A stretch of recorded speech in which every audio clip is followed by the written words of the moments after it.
friends! My name is Angie and we have something of a book haul today. I've bought some books. A little part of me regrets it, another part of me is forcing myself to be okay with it. But as the title suggests, a Barnes & Noble clearance center opened up near me and I made an oops. And so I'm gonna share that oops with you. Along with that oops, I've made several other oops throughout the year already. So I'm gonna break up this video between general book haul and clearance center book haul. Starting off with the general book haul, these books that we're going to talk about all come from Christmas shopping, New Year shopping, which isn't necessarily a thing, and birthday shopping, and then anything that falls in between those big dates for me.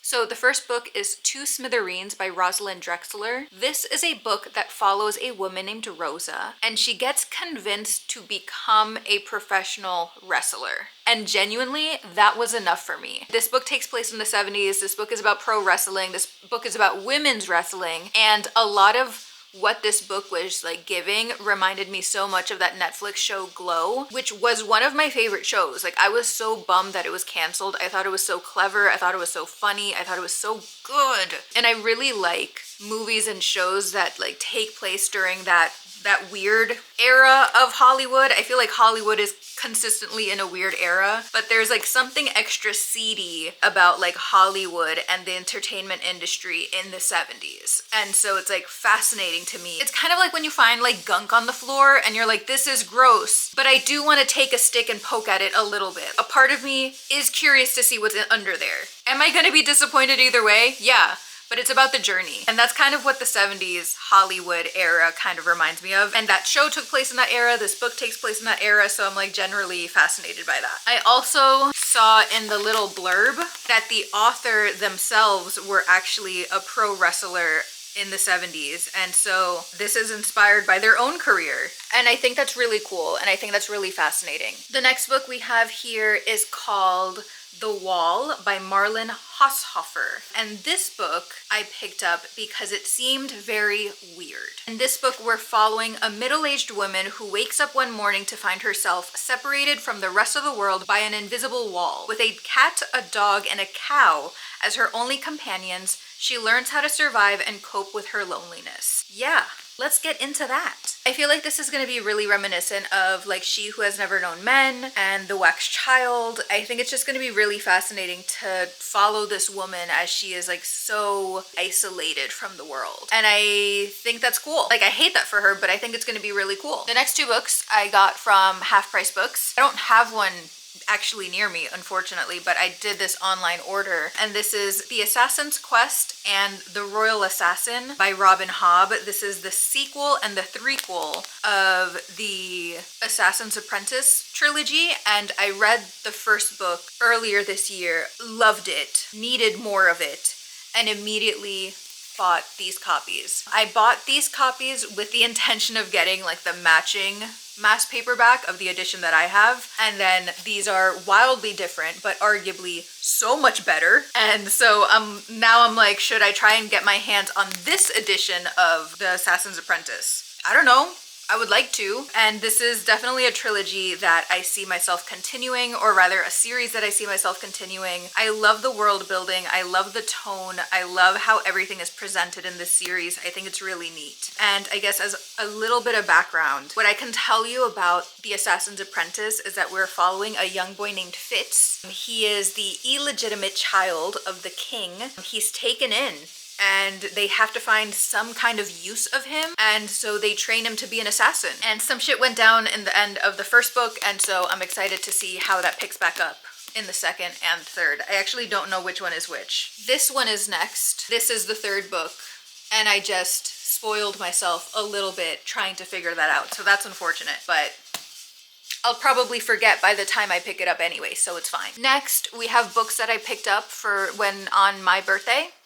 First is Vigil by George Saunders. This is a book that is kind of like Christmas Carol-esque from what I understand. We are following a person who is something of like a, God, how would you call this career? She's kind of like a travel guide for the afterlife, you know? So once someone dies, our protagonist Jill is assigned to that someone, and she like helps them cross over to the other side. And in this book, She is charged with the powerful KJ Boone. KJ Boone is something of a like oil rig CEO, and I guess Jill is tasked with trying to make him feel some kind of remorse for everything that he's done. It says here, George Saunders takes on the gravest issues of our time: the menace of corporate greed, the toll of capitalism, the environmental perils of progress, and in the process spins a tale that encompasses life and death, good and evil, and the thorny question of absolution. So I think that's going to be really neat. I think it's going to be a real brain scratcher. Next, we have this funky little copy of The War of the Worlds by H.G. Wells. I've never read it before. I've seen the movie. Is the movie the one with Brad Pitt in it?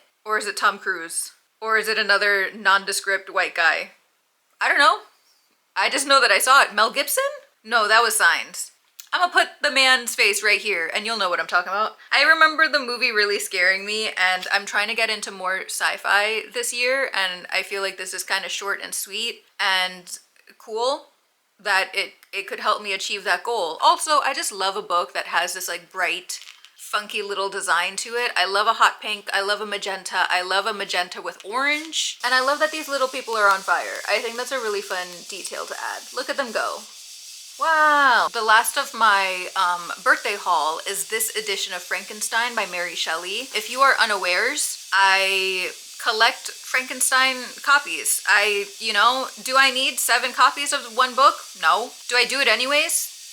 Yeah. And so this is the latest edition that I've acquired. And what I like about this one is that this is the 1818 text. And so if you're unfamiliar, there are 2 versions of Frankenstein. The 1818 text is the Mary Shelley original. The like more widely published version is a version that was edited by Percy Shelley, her husband, and he had some like creative liberties, you know, like I'm not saying he totally funked it up, but I am saying that like it's a little different. The vibe is a little different, the language is a little different, and in my experience, the original 1818 text is far more accessible to a reader, especially if you're not familiar and you're not comfortable with classics. This is the vibe. So I'm always happy to get my hands on an 1818 text version, and especially because the 1818 text version I originally initially had is covered in annotations, not only from myself but also from the other person who owned it previously, because I got it at a used bookstore. And so the last time I tried rereading this book, I found it a touch distracting. Okay, I understand part of it is my own fault. I be writing in these books.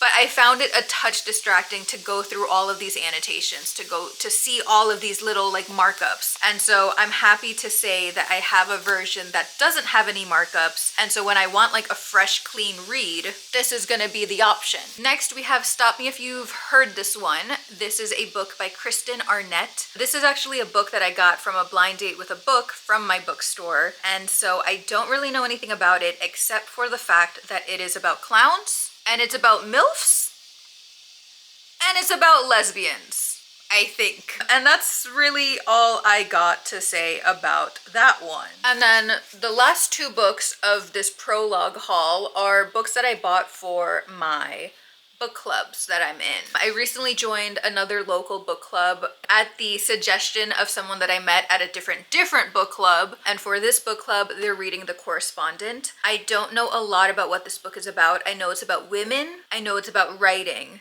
and I know that it's about friendship. And I also know that a lot of people who have read this have really loved it. I admittedly don't think this is something that I would have picked up on my own. This feels very like work grandma-esque. And so like, I guess on the bright side, even if I don't enjoy the book, or rather even if the book isn't like a huge standout for me, I can like bring it up to my work grandma and we'll have a little talk about that. But you know, book club designated this the next read, and so I'm gonna read it. And I know what you're saying. Why are you buying book club books? Go to the library. I can't currently, and so we must make do with what we can. It's not that I can't. It's just that there's a guy there who's kind of annoying, and so I've been avoiding the library as of late. And also because, especially as far as book club goes, I want to make sure I can keep notes and I can annotate and keep like little tabbies so that during discussion I have something to fall back on. I can participate a little bit more fully than being like, I think I read a chapter that. You know what I mean? The next book that I have for book club is called Tilt by Emma Patty. This is a book that follows Annie. She is 9 months pregnant and shopping for a crib at IKEA when a massive earthquake hits Portland, Oregon. With no way to reach her husband, no phone or money, and a city left in chaos, there's nothing to do but walk. And so in this book, we are just following this person as they are trying to get back home. As she walks, Annie reflects on her struggling marriage, her disappointing career, and her anxiety about having a child. If she can just make it home, she's determined to change her life. I think this is going to be really interesting. I think this is going to be kind of a depressing kind of vibe. I think it's going to be really reflective. I think it's going to make me kind of like internalize and kind of go on a walk as well, both mentally and also literally. And so I will fully admit, of the 2 book club books, I'm mostly looking forward to this discussion. So now let's talk about Barnes & Nobles. Or before that, do you want to see some blind boxes? Because when I went to the Barnes & Noble Clearance Center, I also got some blind boxes with my friend. We got the Crying for Love Crybaby, and I got this little guy. He's a little burglar. And the back says Stolen Heart. Isn't that darling? And I haven't like set her up yet, but she has like a little heart that she's holding too. I don't know where I'm gonna put her yet, but I think it's cool. And then I got this little blind box called Daily Times. This one is actually my favorite. I got the girl who's on the box. She's cutting her own hair, she's cutting her own bangs, which serves as a reminder to myself to not cut my own bangs. But she comes with a little stool, adorable. And she comes with a little cat who's got a bob. Really stoked about this blind box. So let's talk about why we're really here. Let's talk about the Barnes & Noble Clearance Center, which, by the way, I did get a significant amount of books, and I guess if you like put the books side by side with the total price that I spent, it's not that bad, especially given the fact that like books have increased in price lately. But man, I thought those deals were gonna be a little bit better than what they actually were. You know, like this was being promoted online as being like the clearance center, like you are gonna get some deals. I have a friend who lives closer to the bookstore, and they were telling me like there are so many discounts, there's so many things going on, there's so many overstock books, it's like amazing. And then I got there and I got a substantial amount of books. I'm not gonna lie, I'm not gonna front, I'm not gonna pretend it's not a lot of books, especially considering the fact that I have to figure out where I'm gonna put everything, and I'm clearly running out of space. But I just thought the discounts were gonna be a little steeper. I thought I was gonna walk out of there with 2 bags and $50 less off of my bank account, and instead it's 1 bag. And I don't want to tell you the whole price that I spent, so don't worry about it. But I will say, a lot of these books I got because they were on my TBR already. So the first is Mothers by Brenda Lozano. This is a horror book of 2 women in 1940s Mexico. One whose daughter has just been kidnapped and another who has just adopted a little girl. So this feels a little bit like a, well, except it's not. Like, explicitly it's not. But what I was gonna say is this feels a little bit like a switched at birth situation. It's not. Someone was kidnapped. It says here, through the eyes of a wry, unnamed narrator, we witness the battle of the Felipe family to recover their youngest member and the anguished attempts of the Valencia family to save their adopted daughter from potential danger. With the twists and turns of a thriller and Brenda Lozano's sharp yet poignant sense of humor, the novel asks us how far mothers are willing to go in the name of love for their children and at what cost. I think this is gonna be cool. I think this is gonna be a stressful, fun, horrible little time, and I cannot wait. Next, we have Against the Machine by Paul Kingsnorth. This is a book that I've been seeing a lot in my day-to-day life. Every single time I go to the bookstore, I see it,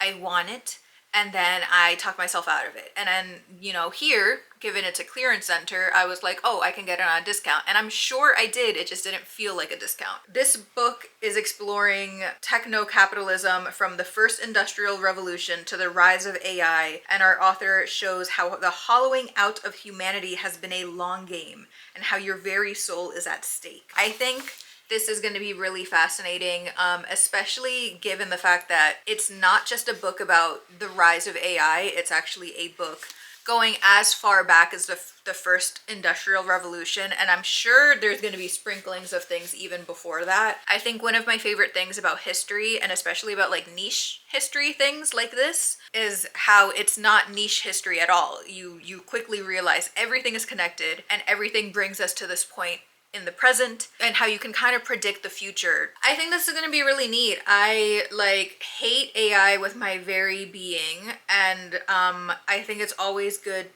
to gather more resources and more touch points to try and explain to fools why you shouldn't use ChatGPT to look up train tickets when you can just go to Amtrak directly, which is an actual thing that happened at work recently. One of my colleagues was like, go open Chat GPT and ask him what's the easiest, fastest route from point A and point B. And I said, why don't you just go to Amtrak.com and put point A and point B and then see what happens? Like, Amtrak's coding is designed to give you the fastest route as an option. You don't gotta waste a gallon of water to do that. You gotta just use your brain. Come on, guys. Let's all use our brain together. Next, we have Female Fantasy by Iman Hariri Kia. This is a romantic comedy novel that I first heard about through Kayla from Books and Lala, and I remember them really enjoying it because it's kind of weird, it's kind of silly, it's kind of goofy, and I feel like it's gonna be a really good book, kind of like reset my brain and to remind myself to like have fun. In this book, we're following a person named Junie, and they're living in a fantasy because they love their book boyfriend named Reich. He is the protagonist of her favorite fantasy romance series, and he is the symbol for the life that Junie craves and the kind of relationship she deserves. Like, she truly believes that Reich is the man of all mans. And so when Junie learns that Reich's character is based on someone that the author knows in real life, she embarks on an epic quest to track him down and determine once and for all if soulmates really do exist. Unfortunately, her brother's annoying best friend, who doesn't believe in love or happy endings, insists on hitching a ride. And like any great hero's journey, it doesn't take long for the trials and tribulations to begin. I think this is gonna be so heartfelt and heartwarming, but also like so silly, goofy fun. Next book we have is Red Rabbit by Alex Grecian. This is a horror western, and this is another book that I've seen many times at many different bookstores, and I kept talking myself out of it just because I have too many horrors on my shelf, and I was like, I really need to get to that before I get to this. But again, there are no rules at a Barnes & Noble clearance center, so I decided to finally go through with it. But this book follows a young woman named Sadie Grace, and she is wanted for witchcraft. Every hired gun in Kansas is out to collect the bounty on her head. We are following bounty hunters, we are following cowboys, we are following witches, and the crew is determined to get that bounty or die trying. It sounds like such a ride. It sounds so fun. I feel like it's also gonna feel very cinematic, and that's exciting to me. It also says in the back blurb, the most charming book I've ever read about witches, demons, cannibals, and ghosts. Some of my favorite things in books, and the fact that this book has them all, crazy, amazing, sexy, beautiful cover girl. Next we got Herculine by Grace Byron. I'm gonna be real with you, this was a cover buy. I had thought that this was a Hercules retelling, and that's what I had in mind when I like put this in my basket. And then I read a little bit of the blurb, and it turns out it's not a Hercules retelling at all. And so I don't really know what I'm getting myself into in this one. Herculine's narrator has demons. Sure, her life includes several hallmarks of the typical trans girl sob story: conversion therapy, a string of shitty low-paying jobs, even shittier exes, but she also regularly debates sleep paralysis demons that turn to mist soon after she wakes and carries vials of holy oil in her purse. Nothing, though, prepares her for the new malevolent force stalking her through the streets of New York City. Desperate to escape this ancient evil, she flees to rural Indiana, where her ex-girlfriend started an all-trans girl commune in the middle of the woods. Still, something isn't quite right at Herculine. Girls stop talking as soon as she enters the room. Everyone seems to have a common secret, and the books lining the walls of the library harbor discover strange cryptograms. Soon, what once looked like an escape becomes a trap all on its own. I'm assuming there's going to be more demons involved, but I don't really know what to expect. Part of me suspects that this is going to be kind of similar to like a Camp Damascus-y kind of thing, but I truly don't have a lot of context to work off of that. Like, I read that whole thing to you and I'm just like, whoa, something's happening. Who knows what? Then I got Good and Evil, which is a short story collection by Samantha Schweblin. Samantha Schweblin is a author whose name I feel like I'm fucking up, but also an author who writes a lot of short story collections, a lot of like ghosts, home invasions, grimy, like horrible little stories. Like, it's not necessarily gory, but it's kind of just like exploring like a seedy underbelly of society. Like, I feel like that's generally their vibe. And so I've read stuff from them in the past. I have several of their books and I like them, and so I bought this book so that I could read a little bit more from them. And then finally, we've made it to the end. I just got a journal. I journal, or I try my best to journal. I've been like really slacking this year, like in my journal tendencies. Like this past year, I would journal like at least once a week, definitely like 2 or 3 times a week. And this time of year, I'm just like lucky if I can get an entry in every couple of weeks. I've been like so freaking bad at it. But I got this just as a backup stock, like for when eventually I do finish my current journal. We can jump right into this journal. I'm gonna decorate it eventually. I just, I just got it, so I didn't have time to decorate it yet. But for context, I do like to decorate my journals. This is my current year. This is the back. I'm currently about like a third of the way through, and yeah, we're just gonna go into the next journal when we finish our current journal. That's just how journals work. How many more times can I say journal? Journal, journal. So that's the haul. Thanks so much for sitting with me. Thank you so much for watching. I hope you enjoyed this video. I hope you have a great day. I hope all of your projects are going well, and I'll see you in the next one.